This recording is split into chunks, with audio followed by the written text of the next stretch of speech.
The restaurant door swung open and there they were. The clinking of wine glasses, their shared laughter cutting through the ambient noise, the way his hand rested on her lower back. It was all exactly as I knew it would be. The shock on their faces was instantaneous, a perfect mirror of frozen horror. Beside me, the fiancé stood as still as a statue, our silent partnership solidified in that single breath. Not a single word had been spoken, yet the entire elaborate charade they'd built collapsed right there in the doorway.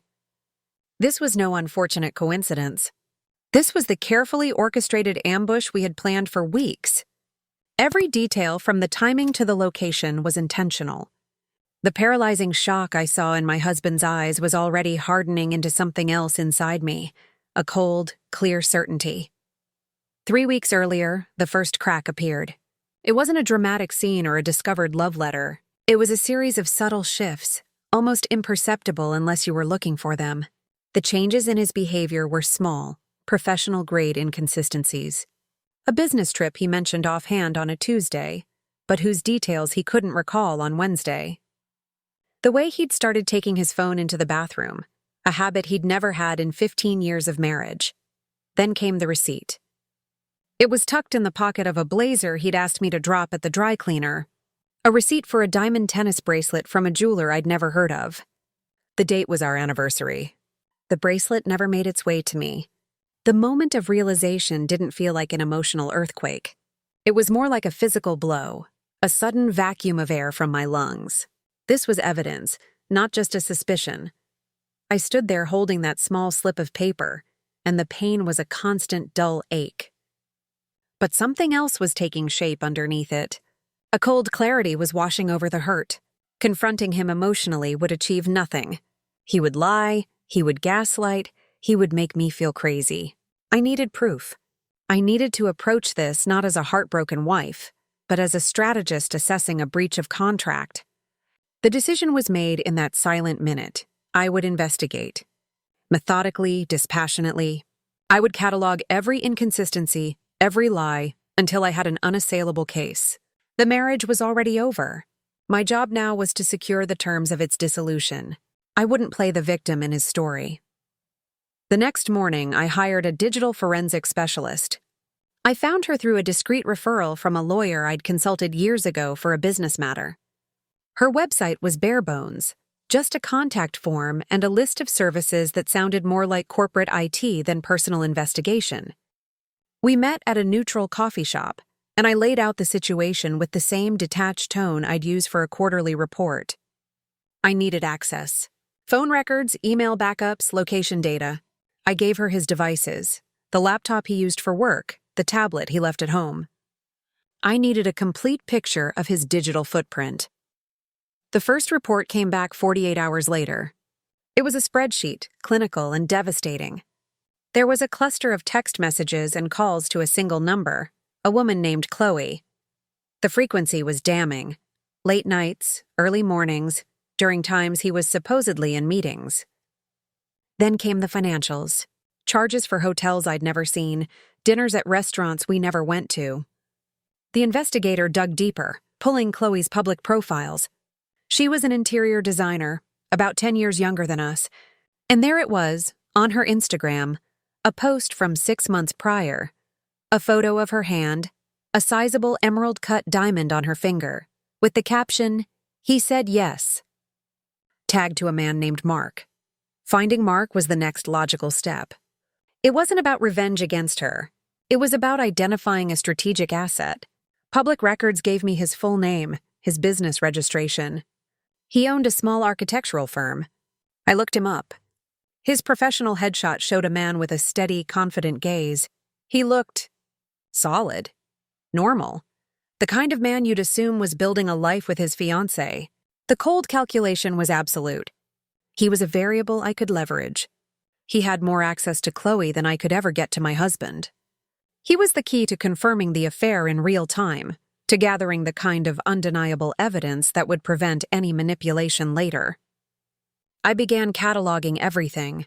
I created a digital folder, organized by date and type of evidence: financial transactions, communication logs, photographic evidence from social media.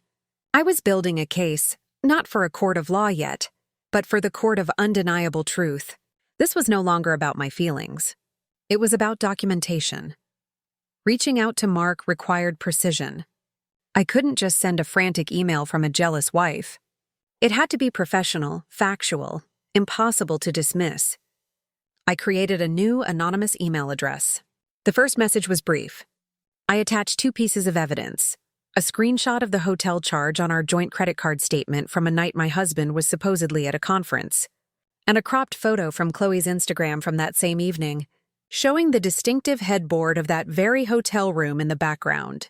The subject line was simple: an urgent matter regarding Chloe and my husband. The body of the email was 3 sentences. I identified myself only as the wife. I stated that I believed our partners were involved in an affair. I proposed a brief, discreet meeting to share information. His reply took less than an hour. It was terse, just a time and a place, a public park downtown tomorrow at noon. I could feel his disbelief radiating from the screen, but also a thread of cold dread. The meeting was as clinical as I'd hoped. He arrived exactly on time, looking exactly like his photo, but paler, the confidence replaced by a tense wariness. We sat on a bench overlooking a pond. I didn't cry. I didn't raise my voice. I handed him a manila envelope containing a curated selection of the evidence: the jewelry receipt, the log of text messages between the 2 numbers, more time-stamped financial records that correlated with Chloe's social media posts. He went through them slowly, his hands steady but his jaw tightening with each page. The initial disbelief on his face morphed into something else, a horrified, dawning realization. He recognized the bracelet. He confirmed the weekend getaway she'd told him was a girls' trip. He was connecting the dots himself, and the picture was uglier than he could have imagined. We spoke in low, measured tones, 2 strangers bound by the same betrayal. We established our shared goal immediately: not revenge, but truth and accountability. We needed to know the full extent of the deception. We needed to see it with our own eyes to truly break the spell their lies had cast. An alliance was formed in that park, not out of friendship, but out of a mutual need for closure and a shared understanding that the people we loved were capable of a profound, calculated cruelty. We were partners in a grim investigation, and our first operational decision was made. He would go back to Chloe and act normally. He would gain her confidence, and together we would orchestrate a scenario that would leave no room for denial. Our alliance became a strategic operation. Mark's role was simple yet critical. He had to become the most trusting, unsuspecting fiancé imaginable. He needed to feed Chloe's sense of security, to make her believe her double life was perfectly concealed. I coached him on the approach. He should ask more questions about her day, show more interest in her work, but frame it as newfound commitment, not interrogation. He needed to create an environment where she felt safe enough to slip up. The first test was a piece of false information. I provided Mark with a detail about a supposed client dinner my husband had the following Friday, a dinner that did not, in fact, exist. Mark casually mentioned to Chloe that he'd heard through a mutual acquaintance that my husband would be at a specific steakhouse that night. 2 days later, my husband told me he had a last-minute business dinner that Friday. He didn't name the restaurant. When Mark confirmed that Chloe had suddenly developed work plans for that same evening, the trap was set. It was a perfect closed loop of deception, and they had walked right into it. We didn't need to follow them that night. The confirmation was enough. It proved their communication was active and detailed, and that they would seize any opportunity to be together. We began documenting everything with the precision of a legal team. Mark recorded their conversations, not with a hidden wire, but on his phone's voice memo app during car rides or while she was getting ready, capturing her casual lies about her schedule and her rehearsed stories about her whereabouts. He took screenshots of their text threads, especially when she would invent reasons for why she'd be late or unavailable. I maintained my own parallel log, cross-referencing his information with my husband's movements. The evidence folder grew from a collection of suspicions into a damning chronology of the affair. The plan to catch them together solidified. A private confrontation would allow for manipulation and more lies. A public one would create accountability. We needed witnesses, even silent ones. The location had to be a place with visibility, where their reaction would be on full display. We settled on a popular, upscale bistro in the city center, a place with large windows, an open layout, and just enough ambient noise that our conversation wouldn't be a spectacle, but our presence would be undeniable. The timing was everything. It had to be a weeknight, not a weekend, to make the business dinner excuse more plausible for my husband. We needed them to be settled, comfortable, deep in their shared illusion before we shattered it. This wasn't about screaming or causing a scene. It was about presentation. We would walk in, present the facts calmly, and let the weight of their own actions crush them. The impact would come from the sheer cold calculation of it all. The final piece was the bait itself. We needed an event compelling enough that neither would suspect a setup. Mark devised it. He told Chloe that a major potential client for his firm was flying in for a meeting and that a dinner was scheduled to secure the contract. He stressed how important it was for her to be there, to present a united, successful front. He made a show of being nervous about it. He even had a friend from another city call him while he was with Chloe, playing the part of the client's assistant to confirm the dinner details. It was a perfect performance. Simultaneously, my husband received a text from a number he didn't recognize, a number belonging to a cheap burner phone I'd purchased. The message was from Chloe's assistant, stating that a key meeting had been moved to the same bistro at the same time, and that her boss insisted he attend to finalize the details. It was a flimsy excuse, but greed and opportunity made them both blind to the inconsistencies. They wanted to believe it. The confirmation texts came through to our separate phones within an hour of each other. He was going. She was going. They had taken the bait completely. The day of the dinner, I met Mark at a quiet cafe a few blocks from the bistro for our final strategy session. There was no anger in the room, only a focused intensity. We went over the sequence one last time. We would arrive separately but converge at the entrance. We would wait until they were seated, until they had ordered drinks, until they were relaxed. We would enter together. We had decided on our first words. Mine would be directed at my husband. I believe you're at the wrong business dinner. Mark's would be for Chloe. We need to talk about your client. Short, simple, devastating. We rehearsed nothing else. The evidence was in our phones and our minds. The rest would be improvisation based on their reactions. We agreed on a signal. If either of us felt the situation was becoming physically unsafe, we would leave immediately. But we both knew that wouldn't happen. The real danger for them wasn't physical.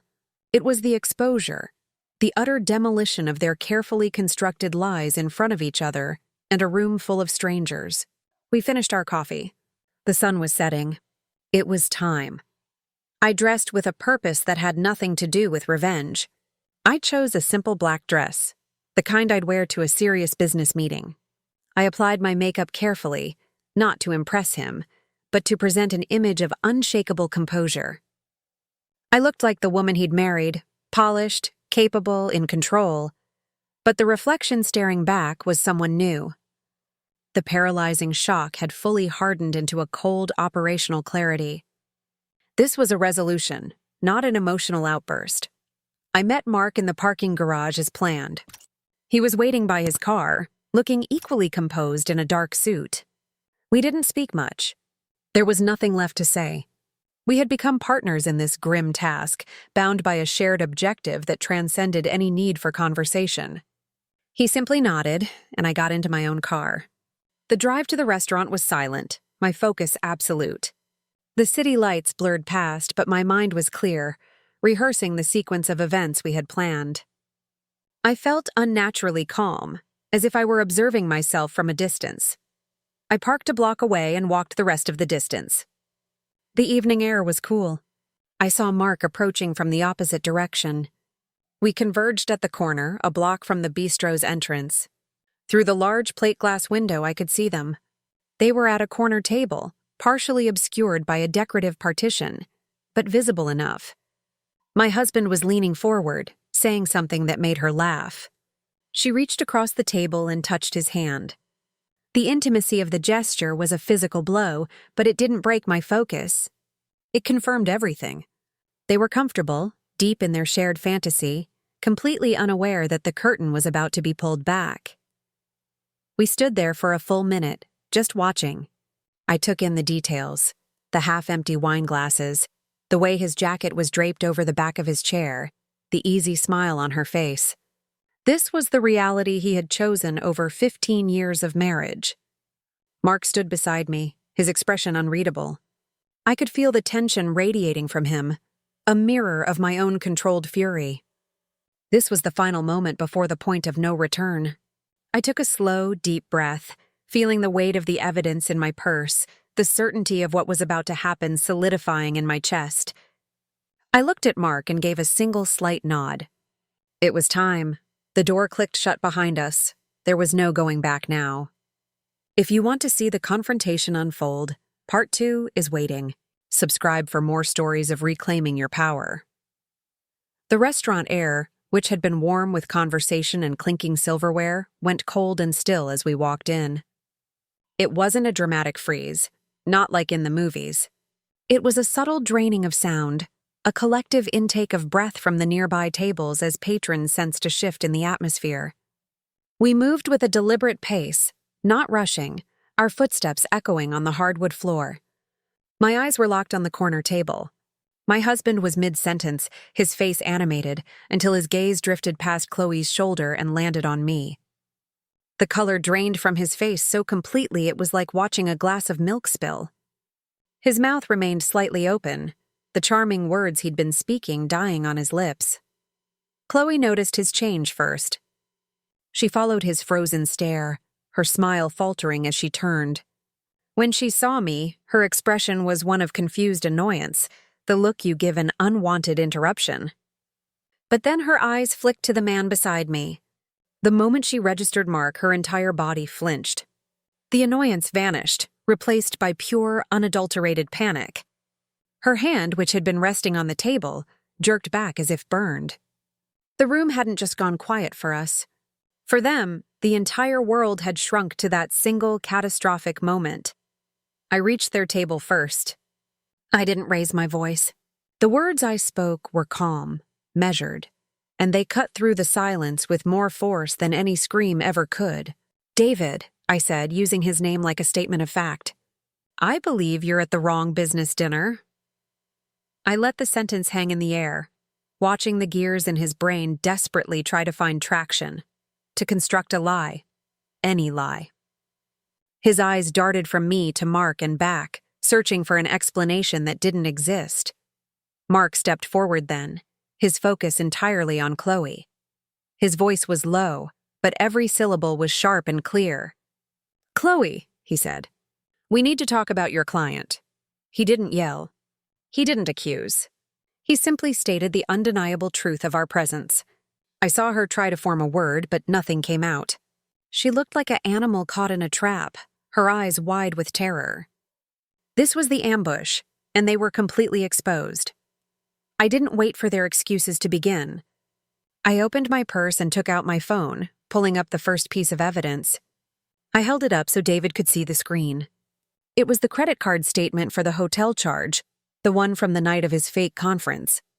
"This was the first lie," I said, my voice still eerily calm. "But it wasn't the last." I swiped to the next image, the receipt for the diamond bracelet. "Our anniversary. You remember that, don't you?" I was presenting the case like a prosecutor, each piece of evidence a nail in the coffin of our marriage. I was dismantling 15 years in a public bistro, and the only sound was the ragged sound of his breathing. David finally found his voice, a strained, desperate whisper. "Sarah, please, this isn't what it looks like. We can talk about this at home." It was the same manipulative tactic I had anticipated. He was trying to privatize the confrontation, to move it to a space where he could control the narrative. But I had no intention of letting that happen. The public nature of this was the entire point. It was the punishment. There would be no quiet conversation, no chance for him to twist the facts. "Home?" I repeated. letting the irony of the word hang in the air. I think we're well past that. This is exactly what it looks like. It's what the text logs show. It's what the financial records prove. I looked at Chloe, who was staring at the tablecloth as if she wished it would swallow her whole. And I'm sure Mark has his own questions about your work schedule. Mark didn't need a cue. He leaned slightly forward, his voice cold and flat. "The client dinner in Ridgewood last month," he said, referencing one of the false leads we had used to test her. "The one you said ran so late you had to stay over." "Who was the client, Chloe?" She couldn't meet his eyes. Her lies were unraveling in real time, and she had no defense because the evidence was irrefutable. She had built her deception on the assumption that neither of us would ever compare notes, that our worlds would remain separate. That assumption had just collapsed. David tried again, this time with a different angle, a pathetic attempt at damage control. "This is a misunderstanding. Chloe and I were discussing a potential business collaboration. Her firm and mine." His voice trailed off as he saw the utter disbelief on my face. He was still trying to sell the lie, even now, with his mistress's furious fiance standing 3 feet away. It was almost impressive, the depth of his arrogance. That's when Mark delivered the final blow. He played a voice memo from his phone, holding it up just enough for the sound to carry to their table. It was a recording of Chloe, her voice bright and casual, explaining to him why she would be unavailable this very evening, a story about a last-minute project meeting with a demanding client, a story that had no connection to the reality of her sitting across from my husband. The disconnect between her recorded lie and her current situation was so stark it was almost comical. The last shred of their facade disintegrated. There was nothing left to say. The restaurant staff had stopped pretending not to watch. The other diners were silent witnesses to the complete and total humiliation of 2 people who had believed their secrets were safe. We had done what we came to do. We had forced the truth into the light, and it had burned away every last pretense. The job was finished. We turned and walked out of the restaurant together, the heavy door swinging shut behind us and muffling whatever chaotic aftermath we'd left at that table. The job was done. The silence between Mark and me as we stood on the sidewalk was thick, but it wasn't uncomfortable. It was the silence of 2 soldiers after a successful, brutal mission. There was no celebration, no triumphant high fives. Just a shared, grim understanding of what had just transpired. The strange bond we'd formed over weeks of planning was now solidified in the cool night air. We had been partners in exposing a truth that had shattered both our lives. He looked at me, his face illuminated by the streetlights. "What now?" he asked, his voice quiet but steady. "Now we go home," I said, "and we deal with the fallout." It was a simple factual statement. There was no need for lengthy goodbyes or emotional declarations. We nodded to each other, a final acknowledgement of our alliance, and then we walked to our separate cars. The partnership had served its purpose. From this point forward, our battles would be fought on separate fronts. Driving home felt like moving through a different city. The streets were the same. The traffic lights cycled through their familiar patterns, but everything was filtered through a new, harsh clarity. The house was dark and silent when I arrived. I unlocked the door and stepped inside, and for the first time it felt different. It wasn't just an empty house. It was a space that had been purged of a lie. The familiar furniture, the photographs on the walls, they were all artifacts from a life that no longer existed. There was no sadness in that moment, only a profound sense of vacancy. The ghost of the marriage had been exorcised in that restaurant. I didn't cry. I didn't rage. I walked through the rooms methodically, turning on lights. I went to the kitchen, poured a glass of water, and drank it standing by the sink. The first night of knowing the truth fully was beginning. There was no more speculation, no more gathering evidence, no more strategic planning. There was only the stark, unchangeable reality. I had gone into that restaurant as a wife and walked out as something else entirely. The person I had been for 15 years was gone. The process of building a new one started in that quiet, empty house, and the foundation was made of cold, hard fact. The next morning, I was in my lawyer's office by 8 a.m. I had scheduled the meeting weeks ago, as a contingency for this exact day. I walked in with a binder, not a tearful story. My lawyer, a sharp woman named Evelyn who specialized in high-net-worth divorces, listened without interruption as I laid out the timeline. I didn't talk about heartbreak. I talked about breach of fiduciary duty. I presented the binder, which contained printed copies of every piece of evidence: the credit card statements for hotels and gifts, the digital forensic report, the timeline of lies, and photographs from the confrontation. It was a comprehensive dossier of deception. Evelyn scanned the documents, her expression professional and approving. "This is excellent work, Sarah," she said. "This gives us significant leverage. We can argue dissipation of marital assets. We can push for a fault-based divorce, which impacts spousal support and the division of property." Her words were clinical, and that's exactly what I needed. This was no longer about emotions. It was a financial and legal negotiation. My husband had treated our marriage like a business he could mismanage, and now he would face the audit. His lawyer called mine by noon. The tone was initially conciliatory, trying to frame the affair as a mistake and suggesting we handle the dissolution amicably. Evelyn put him on speakerphone. I listened as she dismantled his positioning with cold, factual precision. She referenced specific financial transactions, dates, and amounts. She mentioned the name Chloe and the existence of her fiance. She made it clear that we were operating from a position of overwhelming evidence. The attempts to negotiate were met with a wall of documented facts. There would be no amicable resolution when one party had acted in bad faith. The systematic dismantling of our shared assets began immediately. Evelyn filed motions to freeze certain accounts to prevent him from moving money. We subpoenaed his business records to ensure he wasn't hiding income. I provided her with a complete inventory of our property, from the house and investments down to the artwork and jewelry. I was reclaiming what was legally and morally mine, and I was doing it with the same methodical approach I had used to uncover the affair. Every signature on a document, every response to a legal filing, was a step toward severing the tie. He tried to contact me directly a few times, pleading texts, a voicemail where his voice cracked with what sounded like genuine remorse. I didn't respond. Any communication went through Evelyn. I had learned the most important lesson: never negotiate with a liar on their terms. He had lost the privilege of a direct conversation. The financial reckoning was a cold, bureaucratic process, and I embraced its impersonality. It was the only way to ensure he couldn't hide anything, couldn't manipulate the outcome, couldn't escape the full consequences of his actions. This was the accountability we had sought, and it was being measured in dollars and cents.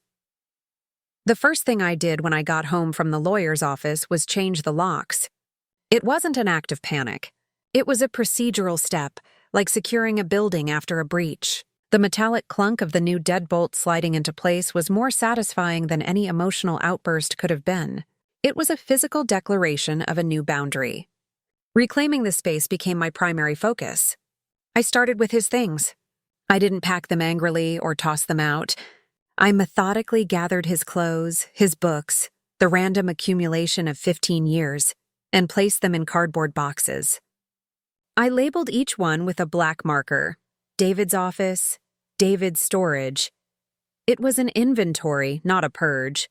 The process of removing his presence was strangely empowering. Each item I boxed was a piece of my old life I was consciously discarding. The golf clubs he never used, the expensive cufflinks he'd bought to impress clients, the half-finished novel on his nightstand. They were all artifacts of a person I no longer knew. I didn't feel a pang of nostalgia. I felt a sense of reclaiming square footage, both physically and mentally. I rearranged the furniture, not to erase him, but to create a new flow that suited only me. I took down a few photographs, the ones that felt like props in the facade we'd maintained. I didn't destroy them. I placed them in a box with his other things. They were his history now, not ours. I found a surprising strength in the methodical nature of this rebuilding. It was a project, and I have always been good at projects. Each completed task, a cleared closet, a repainted wall, was a small, tangible victory. It was proof that I was moving forward under my own power. The emptiness of the house began to transform from a reminder of loss into a canvas of possibility. During this time, Mark and I exchanged a few brief logistical updates via email. His journey was parallel but separate. He confirmed he had moved out of the apartment he shared with Chloe. His messages were as clinical as mine, reporting facts, not feelings. The lease has been terminated. My belongings have been retrieved. It was a final, quiet acknowledgement that our strategic partnership had reached its natural conclusion. We had used each other as necessary instruments to achieve a shared objective, and now that objective was complete. There was no need for further contact. The bond, however strange, had served its purpose.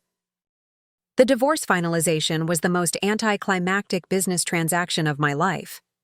It took place in a conference room with beige walls and a large polished table. There were no dramatic speeches, no last-minute pleas. My husband was already there when I arrived with Evelyn. He looked diminished, the arrogance completely drained from him. He avoided my eyes. The documents were laid out before us, a stack of paper that legally unraveled a decade and a half of shared life. Evelyn guided me through each signature, her voice calm and professional. I signed where indicated, my hand steady. He did the same on his side of the table, his lawyer murmuring to him. There were no emotional appeals from him. The cold, hard facts of the evidence we'd presented had stripped him of any bargaining power. The settlement was straightforward and favorable to me. I received the house, a significant portion of our investments, and a spousal support arrangement that reflected the economic impact of his actions. He kept his business and its associated debts. It was a clean surgical separation of assets. He tried to speak once, as the last document was being gathered. "Sarah, he began, but I held up a hand. I didn't look at him. I looked at Evelyn. "We're done here," I said, and it wasn't a question. It was a statement. The meeting was over. I stood up, collected my copy of the settlement agreement, and walked out of the room without a backward glance. Him broken, me resolved. That was the final image. Walking out of that building, the folder under my arm, I felt the weight of the entire ordeal lift. I was walking away with what was legally and morally mine. More importantly, I was walking away with my autonomy intact. I had controlled the narrative from the moment I found that receipt to the final signature on the divorce papers. I had refused to be the victim, and in doing so, I had reclaimed not just my assets, but my entire self. The door clicked shut behind her. There was no going back now. If you want to see what happens next, check out Part 2 where everything unravels. Subscribe for more stories. The first months of single life were quieter than I'd anticipated, but not in a lonely way. It was a productive quiet, like the silence in a library. I filled the space with my own routines, my own choices. I ate what I wanted, when I wanted. I watched movies he would have hated. The house, once a stage for a performance, became a genuine home, reflecting only my tastes and needs. The satisfaction didn't come from a place of spite, but from the simple, profound act of controlling my own narrative. Every decision, from the brand of coffee I bought to how I spent my weekends, was a reaffirmation that I was no longer living a life designed around someone else's lies. Learning to trust my own judgment again was the most critical part of the process. For years, his gaslighting had made me second-guess my instincts. Now, I had the ultimate validation. My investigation had been correct. My strategy had worked. That success became the foundation for rebuilding my confidence. I started making bigger decisions, investing a portion of the settlement, planning a solo trip, considering a career shift. Each choice I made independently and successfully reinforced the lesson. I could trust myself. The woman who had orchestrated that confrontation in the restaurant was the real me, not the anxious wife I'd been manipulated into becoming. There was a deep, quiet satisfaction in having controlled the ending. I hadn't let the betrayal define me. I had defined the terms of the response. I had refused to be the victim in his story or a hysterical stereotype. Instead, I became the author, the strategist, the one who held the power. That sense of agency was more valuable than any financial settlement. It was the proof that even when someone tries to dismantle your world, you can still be the one to decide how it gets rebuilt. The ultimate lesson wasn't about revenge. It was about reclamation. When faced with a profound betrayal, the instinct is often to react emotionally. But emotion makes you vulnerable to further manipulation. Strategic thinking is your armor. It allows you to see the situation clearly, gather the facts, and execute a plan that protects your interests. Taking power back isn't a dramatic gesture. It's a series of quiet, deliberate steps that lead you out of the chaos and into a place of control. Your greatest act of self-preservation is to stop reacting and start planning. If this story resonated with you, remember your own strength. Subscribe for more narratives about reclaiming your power after betrayal. And that wraps up today's story. Now we want to hear from you. Where are you watching from? Drop your city or country in the comments, and let's see how far these stories reach.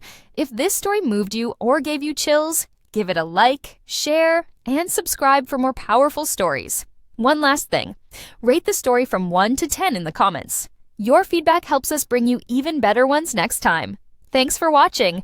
We appreciate you being part of this storytelling journey.